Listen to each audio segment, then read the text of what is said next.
ভুল তথ্য ছড়ানো অনেক বড় একটা জিনিস, যেটা বর্তমানে কিছু কিছু লোক করতেছে। এজ এ লাইক বোম ফালানো হয়েছে দুবাইয়ে বন্দরে, আর সবাই বলতেছে কাতারে ফেলাইছে, সৌদিতে ফেলাইছে। এটা না কি হয় জানেন, একটা আতঙ্ক সৃষ্টি হয় যে এই দেশের কথা ওই দেশের নগদ বানায় দিছে। এগুলো সব করতেছে বাঙালি, কিছু বাংলাদেশের কন্টেন্ট ক্রিয়েটর আছে, তারা তারা জাস্ট ভিউজের জন্য সব কাজগুলো করতেছে।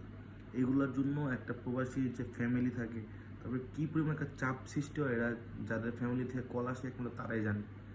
বর্তমানে অ্যাভারেজ হিসাব করলে কাতার যথেষ্ট পরিমাণ সুরক্ষিত আছে। কাতারে জাস্ট একদম প্রথম দিকে একটা বোম পড়ছিল, তবে এটা বাই মিস্টেক, এটা আকাশ থেকে ওটাকে ডিফেন্স করে দেওয়া হয়েছিল, ওটা ভাঙে একটা টুকরা যায় একটা বিল্ডিংয়ের এক সাইডে যায় পড়ছিল, যাই এমন কিছু। বাট মূল টার্গেটগুলো যেগুলো, ওইগুলোতে ধ্বংসস্তূপ চলতেছে, যেমন দুবাইয়ের বুর্জ আল আরব, তারপরে ফেয়ারমন্ট, যে বড় বড় হোটেলগুলো আছে, এগুলোতে যারা আমেরিকান সৈন্যরা পলায় ছিল, হোটেলে যাচ্ছিল, তাদের টার্গেট করে এগুলো বোম মারা হইতেছে। আর ইরানের গুপ্তচর আছে, তো সব দেশে গুপ্তচর আছে, বাট ইরানের গুপ্তচর অনুযায়ী তারা যতটুকু খবর পায়, যেভাবে খোঁজ খবরটা ওই অনুযায়ী বোমা মামলাগুলো করতেছে, তো অ্যাকুরেট। আমরা এই কথায় না যাই, যে মেন কথা হইল গিয়া অযথা কোনো গুজব ছড়াবেন না কেউ, ঠিক আছে? আর মূলত কাতার নিয়ে, কাতার সবচেয়ে বেশি সেফ আছে। কাতারের দিকে তেমন কোনো ক্ষয়ক্ষতি হয়নি, তেমন বলে কোনো ক্ষয়ক্ষতি হয়নি, জাস্ট যেগুলো মারছে ওইগুলো আকাশ থেকে ইন্টারসেপ্ট করে দেওয়া হয়েছে।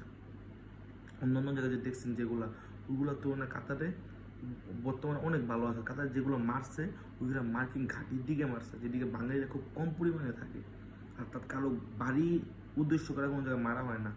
আর ইরানও কোনো মানে লোকজনকে আঘাত করবে এরকম কোনো টার্গেট করে মারে না, তারা মারে জাস্ট আমেরিকান ঘাঁটিগুলো যেখানে, আমেরিকান সৈন্য যেখানে আছে, আমেরিকান লোকজন যেখানে, মানে আমেরিকানে যেখানে আছে, তার সৈন্য আছে, প্রতিরক্ষা বাহিনী, বিমান বাহিনী যারা আছে, তাদের টার্গেট করে মারতেছে, তারা কোনো সাধারণ জনগণকে মারতেছে না, ঠিক আছে? সো অযথা কোনো প্রকারের কথাবার্তা নিয়ে গুজব ছড়াবেন না। আর মূলত মিডল ইস্ট নিয়ে, কারণ মিডল ইস্টের প্রবাসীরা থাকে, আপনাদের এগুলোর ভিতরে ঢোকার কোনো প্রয়োজনই নাই। কে কী করতেছে ওটা তারা নিজেরা বুঝে নিব। আপনারা বাঙালিরা আপনারা বাংলাদেশে কন্টেন্ট বানাতে থাকেন, আপনারা কেন বাংলাদেশ থেকে বাইরে কন্টেন্ট বানাতেছেন না? কেন মানুষের মনে একটা ভয়ভীতি সৃষ্টি করতেছেন? এগুলো ঠিক না।